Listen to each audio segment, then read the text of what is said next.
My fellow Singaporeans, in this fifth ministerial broadcast, I will talk about the challenges we face as a society and how we must work together to strengthen our social compact in the years to come. The COVID-19 pandemic has raised the stakes. The fall in incomes around the world is expected to be the most severe in the last 100 years. But this is not just an economic recession. It has the makings of a profound social crisis in one country after another. We're already seeing this happen elsewhere. It did not begin with the pandemic. Social divisions were already growing in these countries, but they are now getting even wider. Job and income losses have hit some groups much harder than others. Children without well-off parents are falling behind, with their schooling disrupted and little done to help them. And this is sharpening feelings of helplessness and the sense that the system is stacked against those who are already disadvantaged.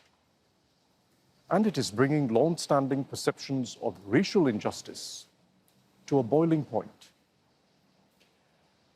Singapore cannot defy the global economic downturn, but we must absolutely defy the loss of social cohesion, the polarization, and the despair that is taking hold in many other countries. Never think these trends cannot take hold in Singapore. There are many societies which used to be cohesive, but are now fragmenting, both in the West and in Asia. No society remains cohesive simply because it used to be. The economic dangers we now face compel us to fortify our society and reinforce the strengths that we have developed over many years. We will redouble efforts to strengthen our social compact. First, we will ensure that everyone has full opportunity to do well for themselves through education, skills, and good jobs. Second, we will boost support for those who start life at a disadvantage so that we keep social mobility alive in Singapore and lessen inequalities over time. And third, we must all play a role to strengthen our culture of solidarity, so we know we have each other to depend on in good times and bad. Every individual must put in the effort to achieve their fullest potential, but we must also take responsibility collectively to help people bounce back from life's inevitable setbacks and make sure no Singaporean is left behind. We're doing this through government policies to help those with less at every stage of life, as well as through citizen-led initiatives and communities of care that are growing in every neighborhood. As PM said in his opening broadcast, in Singapore, no one will be left to walk his journey alone. Our first priority today is to save jobs and to help Singaporeans who do lose their jobs to bounce back into work. This is not just an economic issue, but a social priority. We will do all we can to prevent people from being out of work for long, so they can stand on their own feet and retain their sense of dignity. Good jobs are also at the heart of our whole approach to building a cohesive society and tempering inequalities. The National Jobs Council is moving full speed ahead. We will secure the 100,000 jobs and training places targeted by the SG United Jobs and Skills Package that DPM Heng Swee Keat introduced. The reality of the matter is that we face strong headwinds. As long as grave uncertainty hangs over the global economy and trade and travel are down, new job openings in Singapore will very likely be fewer than job losses.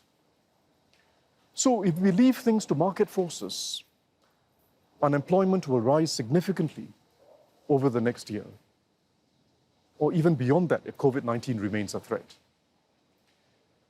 We are therefore working with companies, sector by sector, to take on Singaporeans through temporary assignments, attachments, and traineeships during this down period.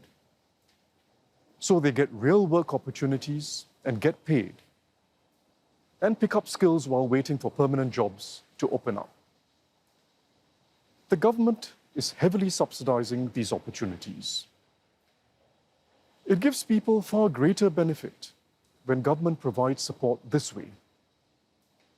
No amount of unemployment allowances can compensate for the demoralization of being out of work for long. The public sector will also bring forward hiring for future jobs in areas such as healthcare, early childhood development, education, and social services. It will step up recruitment, especially in sectors which earlier had difficulty finding enough Singaporeans to fill up the positions. We have faced conditions of high unemployment before, but we're in a much stronger position to address the challenge today.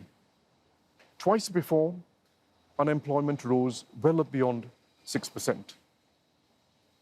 In the late 60s, when the British began pulling out their forces, and in the mid-80s, when we suffered a major recession. Our economy is much better diversified today. Our people are far more skilled, and the trust and confidence that investors have in Singapore is much stronger, as Minister Chan Chun Seng explained in the last ministerial broadcast. However, our labor force is much older today than in the late 60s when the British began pulling out, and in the mid-80s recession. In those times, less than 30% of our labor force was 40 years or older. Today, the proportion is 60%, double what it was before. And many of today's workers are in fact 50 years or older.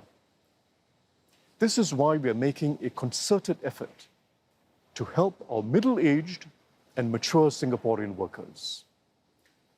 Most of those in their 50s and 60s did not go beyond secondary school. They had much fewer educational opportunities than today's younger generation. But they are a hardworking and vigorous generation who've accumulated valuable skills and experience over the years and still have many good years ahead of them. We will spare no effort to help them carry on with their careers in the most productive jobs they can do, so that they can continue to provide for their families and contribute to Singapore. The government will give employers extra support when they hire middle-aged and older Singaporeans.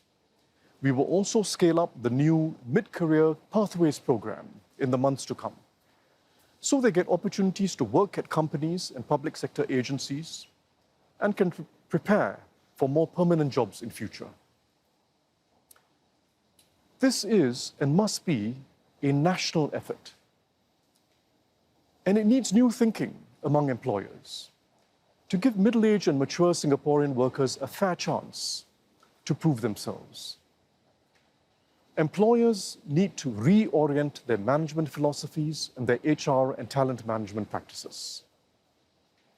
No Singaporean who's willing to learn should be too old to hire. And no one who's willing to adapt should be viewed as overqualified. We will work closely with the business associations to bring all employers into this national effort.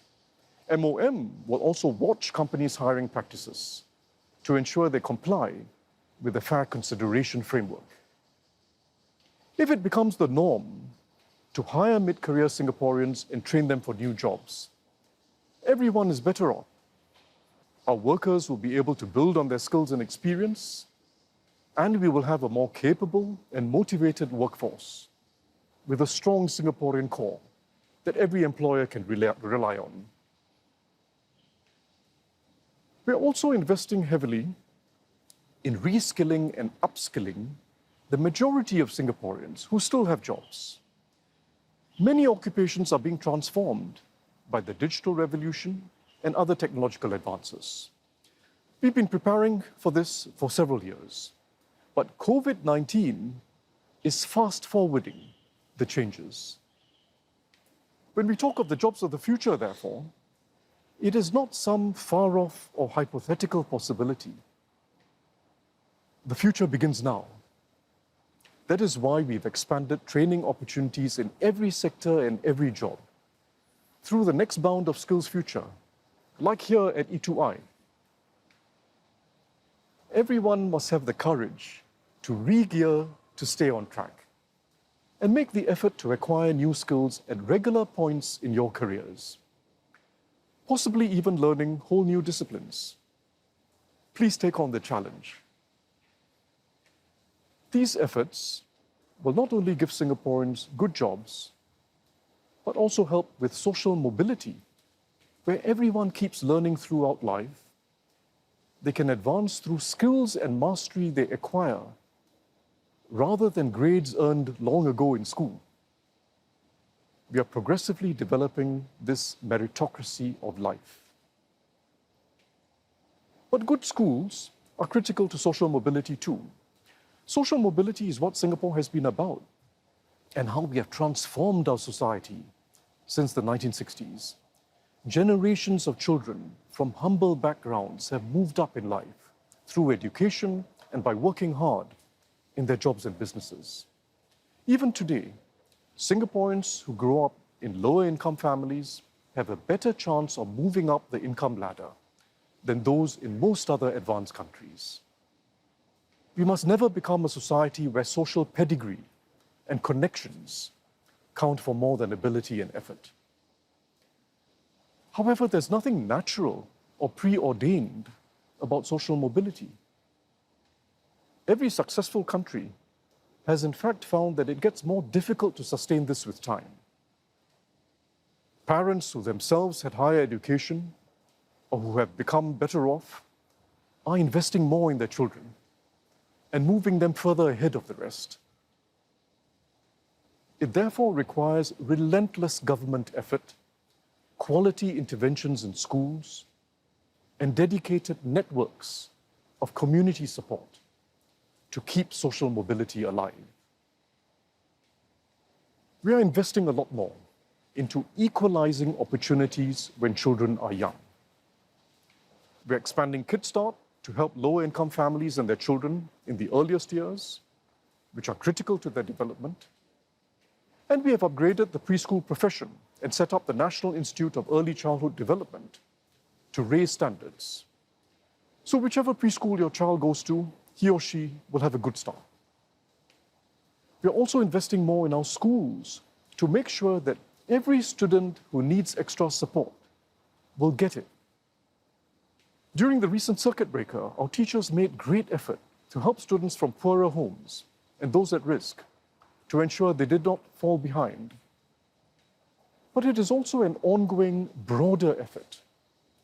MOE has been allocating extra resources to schools for students from disadvantaged backgrounds.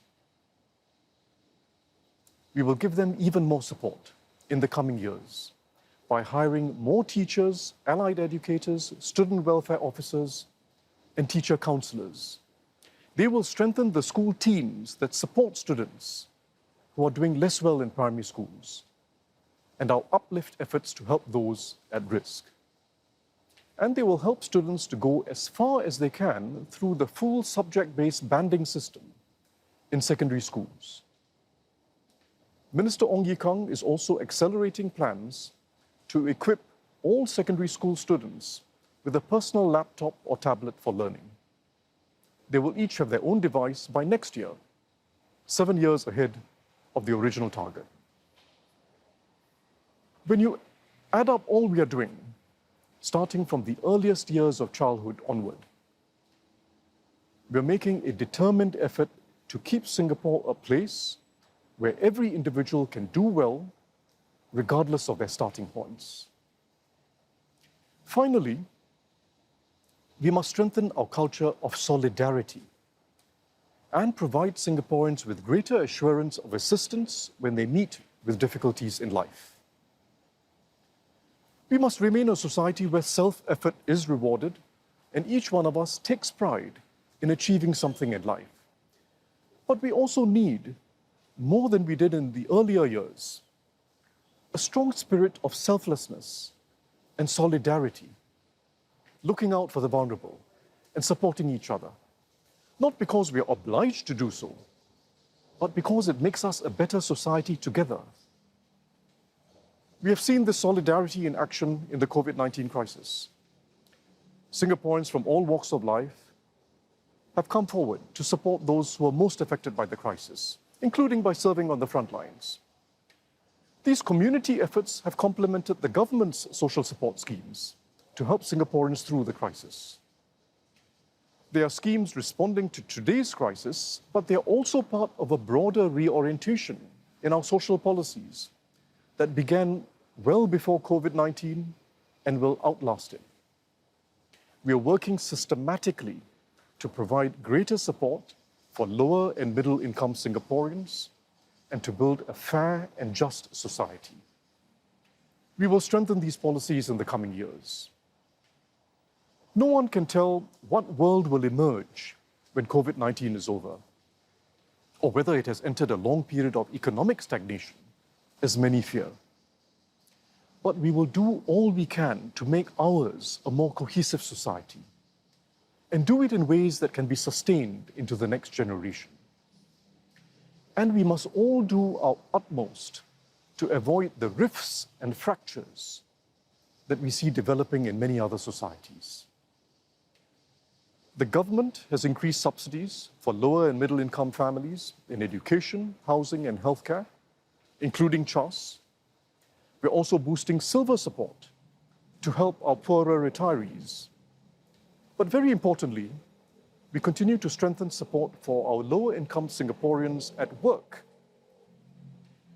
Through Workfare and the Special Employment Credit, the government pays our older lower income workers as much as 40% on top of the wages they get from their employers. We're also making progress in uplifting our lowest paid workers and will go further. Through the progressive wage model, our cleaners, security officers, and landscape workers have seen their wages increase by 30% in real terms over the last 5 years. That's not the end of it. Progressive wages are not a one-off, but a ladder for continuing improvement. In time, we want every sector to have progressive wages with this clear ladder of skills, better jobs, and better wages for those with lower pay. Minister Josephine Teo at MOM is working actively with the tripartite partners on this.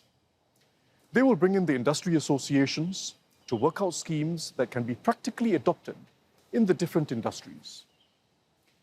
Likewise, we want to provide lower income Singaporeans in short-term contract work with opportunities to get more stable jobs, better protection, and the chance to progress in their careers. These measures will bring meaningful and continuing improvements in pay and conditions for our lower income workers. It may lead to a small rise in the cost of services that we all pay for. But it is a small price for us to pay for better jobs and income security for those who need it most, and a fair society. Ultimately, the greatest confidence we get in our future as Singaporeans comes from our social compact. Our social strategies are aimed at strengthening this compact that holds us together. But the compact is about all of us and goes much deeper than government policies. It is about the compact of self-effort and selflessness that we must strengthen in our culture. It is about the networks and initiatives that we saw spring up in this COVID-19 crisis. It is about the interest we take in each other, at workplaces and in the community, because we all make up the fabric of Singapore. It is about respecting every individual, regardless of their job, and respecting their effort to overcome setbacks and make the best they can of life. And it is about how we draw closer to each other, regardless of race, religion, or social background. It is how we journey together, a forward-looking, spirited, and more cohesive society. Thank you.